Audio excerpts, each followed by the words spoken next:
Welcome to my first live interview from the truck in Florida, where the internet's still not working at the Florida homestead. So thanks for sticking with us through all this. We're going to be talking about the wildfire smoke in the Northeast. But first, don't forget, if you want to support my work, one of the best ways to do it is check out my sponsors. And one of my sponsors for the month, thanks to all of you who have been going to Noble Gold to check them out, morrowgold.com, 877-646-5347 is a great way to support my work. And also find out if switching to a gold IRA is good for you. Lots of people are worried about the economy, worried about the US dollar, the value of the US dollar, been thinking about precious metals. And if you're interested in switching your IRA to precious metals and you want to support my work, this is a great way to do it. So go to morrowgold.com, 877-646-5347, and tell them I sent you.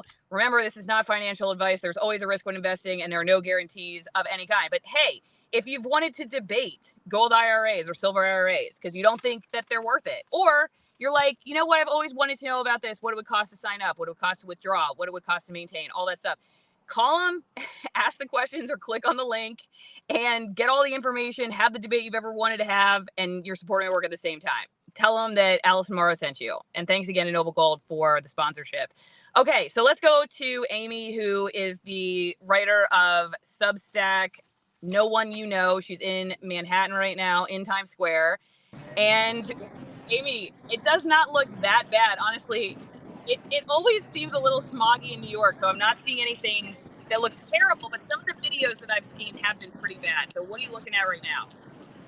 I would say if you've seen people reporting that today it looks like a creamsicle and or a Marscape or anything like that, I'm going to tell you that's fake news at this point because it's basically, I think, at least for the moment, who knows what could happen tomorrow, but for the moment, we have just kind of a cloudy day going on here.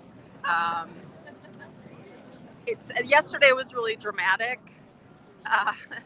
It was orange and smoggy and looked like a different planet, but today it's just kind of gray. Okay. What has this done for the temperament of people in Manhattan as we have come out of the COVID mask wearing, everyone's hysterical era? Are people getting hysterical again? What's the average New Yorker thinking about all of this as you're running into people, or is it a widely diverse populace of ideology about wildfire smoke? So earlier today, I took a bus down from the Bronx all the way down to Midtown, and so I was looking at people to see, is everyone like got the hazmat suit on or like what's going on? And it was pretty normal.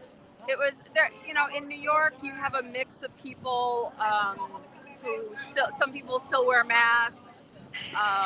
Some people don't, and I didn't really see a big difference between how it usually looks in that respect and how it was coming down on the bus. I was going from the Bronx down through Harlem, down into Midtown, and I would say a majority of people were not wearing masks.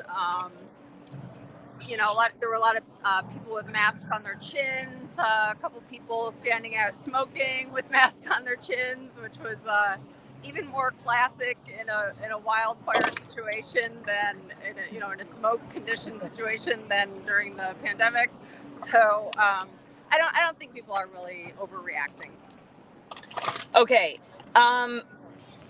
One quick thing, if you want to be on my editorial board and put in questions ahead of time for interviews, you go to AllisonMorrow.locals.com. And there were some questions for you, Amy, from people, but I'm having a really hard time, unfortunately, pulling up the questions from the truck because the Wi-Fi is not working very well. You and I are both struggling right now to put this together. So I'm going to try to remember some of them. One of them was about climate change being used to be like the next COVID affecting civil liberties, and this being used to aggravate that situation. I guess there's a lot of concern, like because Project Veritas, for instance, was doing that undercover video with the technical director at CNN, and he said the next big thing everyone's going to be be pushing with the mainstream news is climate change is the emergency, and once we finish with COVID, and this is sort of being used to kick that off. What are people talking about for cause for these wildfires, or I guess solutions? You know, are you hearing that a lot? So I don't know if there is a New York specific thing happening there. I will say at the official level, and sorry if you're like looking up my nose on the camera or something here. I'm holding a little close to my face so that I can communicate with you. I'm in Times Square. I'm in a busy area. So they at an official level, there were things that happened like today. All of the public school employees, all of the teachers were told to work from home. They actually had a day of meetings today scheduled. So I think they were perfectly happy to do all of their meetings on Zoom. The kids are off school today. And so I don't know if that will continue, if they'll keep doing that through the end of the week. So there's some things that city government is doing, shutting things down a little bit to allow people basically to work from home, And there's been some rhetoric from the people that you would expect that rhetoric to come from about how this is being caused by climate change, right? I think that AOC has come out and said that, and just various politicians who are strong climate change voices, let's say. They're attributing the situation to climate change, of course, but I don't see anything unusual happening at the local level here. One of the things that and Lynn's helped me run the stream from back at the house, because he can do the internet there with the computer, but no live streaming capacity. But at least we have that. We can run the switchboard. Lynn, I sent you a text message with the link to the questions that people put ahead of time for interviews. If you could pull that up, that would be great. But one of the comments that was made is, in Canada, we have had the fire set by arson. When Clyde did something, he brought this up. And it's true. Clyde did do this video, and a lot of people don't realize, I used to work for the Department of Natural Resources, and 90% of wildfires in Washington State set by humans, not necessarily all arson intentionally set, but somebody burning debris, or somebody burning their trash, or a firework, or something like that. And so the vast majority, almost all of them are set by people. Now, that said, I will say I run into farmers quite a bit who talk a lot about the lack of water as of the last, decade or so, how hard their struggle is with water and drought. But I don't necessarily know what to blame that on. And some people, I don't even want to go down this rabbit hole today, but one of the things I never even knew existed until a few months ago was something that the ABC News meteorologist was talking about on Twitter the other day, and that is cloud seeding, where they go and basically shoot the clouds with silver, and I can't remember exactly what it is, but to get more snow. But you have to wonder. Me personally, I wonder about weather manipulation, because it's something that the mainstream news talks about all the time now. It's not even like a conspiracy theory anymore, and I don't know what to attribute any consequences to that. I don't know. I just put that out there as a possible other thing that's happening. So, any thoughts on that? I think I had a hard time hearing your question, if that was a question for me. Don't worry about it.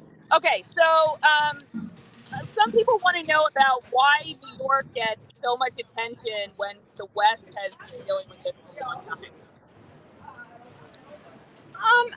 I think that this is an unusual thing to have. We don't have a lot of wildfires happening in New York City.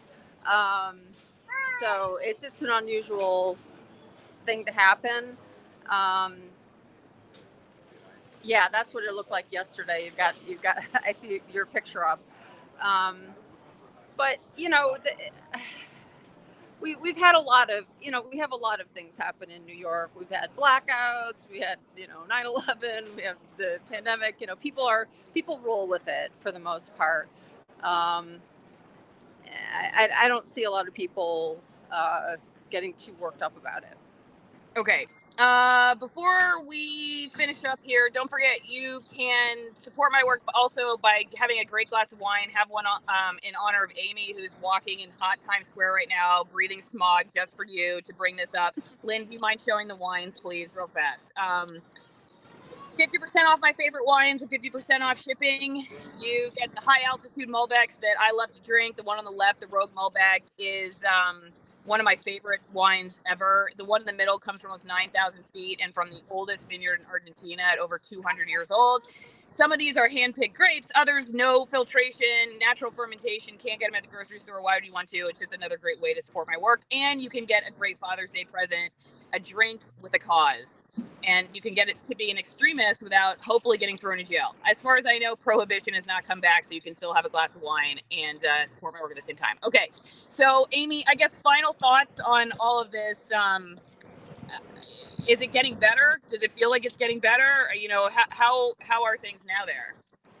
Well, if it continues this way, there's really not a big issue. Yeah, there's a little bit of smog, but it's it seems like it's blowing over, literally.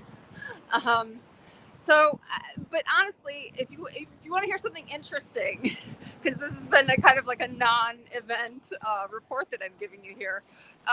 If you want to hear something interesting from my day, just before this, I came from talking with a woman for my podcast about her job situation, which is that she can't get a job because the jobs that she is qualified for, that she's trying to get, are requiring vaccination still.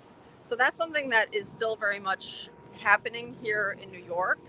These are private organizations that she's barred from, and there are a lot of interesting things happening with the court cases here, brought by public employees as well as some private employees. So that's still a really critical issue that's going on here in New York. And so that's not what you had me on to talk about, but I think that maybe, I know that's an issue that you've followed and we've talked about before. So I thought I would tell you about the interesting part of my day. You should come back. Yeah, you should come back on and talk about that sometime. We'll just do a whole stream on it. Hey, Amy, can you point, I'll talk a little bit but can you point your camera at the sky? People were asking if they could see the sky. Can you point it up? I know you have to point it pretty far up to see the sky in New York. Yeah. Here we go. Oh yeah, you can even see clouds. So that's a pretty clear day. Because when it gets really bad with wildfire out west, you can't see clouds or anything. It's just dense orange, Yeah, yesterday it was like that. It was like a very, very heavy orange fog, Yeah. But you can see, like, can you guys see the sky now? You can see, like, if I'm pointing my camera down the street, you can see all the way down. Yep. Right? Like all the way down the canyon, as it were. Yeah. Yeah, I see it. So yeah. It's really cleared up. I'm sure there's a little bit of debris in the air, more than usual. But this ain't a crisis. Not today. Okay. Mm-hmm. All right. Yeah, no, that was a good view. Okay, well, my producer's here telling me that she wants me to wrap. So, Amy, tell people how they can find you and follow your work. Well, if they want to see, if they want to learn about the mandates in New York and listen to conversations with people who have been affected by those mandates, and some of my coverage of the legal cases that are going on, they can go to my Substack, which is No One You Know. They can also listen to the New York Mandate podcast on Substack or on any podcast player. If they want to see on-the-ground reporting from New York of events more interesting than this one, nothing that's not a commentary on you, Allison. It's just the weather. But if they want to see live streams and reporting on things happening in New York, they can go to NYC for yourself on YouTube. Okay, awesome. Okay, and everybody go buy Amy some coffee at twinenginecoffee.com/Allison. I forgot to put that up. twinenginecoffee.com/Allison. Get some organic coffee roast and get Dad some of that too. Okay, that's all I got, I think, Amy, unless there's something. I'm going to go check my live chat real fast to see if there's anybody, but I don't think I have anything else for you. We're good. You feel like you got it all off your chest? Yeah, what are people thinking about you? Provide an interesting show for you today. I'm sorry, or an interesting report from me. What do people think about you're talking to the camera and everything, doing a live stream right now? Like, I think people think I'm really weird. They just park next to me and just staring at me like I'm just a crazy person talking to my phone. Oh, look. Hi, everyone. Hi, everyone. Hi. New Yorkers just don't care, man. They just don't care. Just like, get out of my way. I'm in a rush. I have somewhere to be. They're probably so used to weird stuff they don't even think twice about somebody holding the camera away. You're asking about people's reactions to me? Yeah. Oh, yeah. Look, I was in Times Square a minute ago, which is packed with tourists with cameras. So they're all they're all doing selfies and live streaming, and they don't care. Yeah, New Yorkers don't care. Amy, thank you so much for doing this. We really appreciate it. Thank you. All right, bye.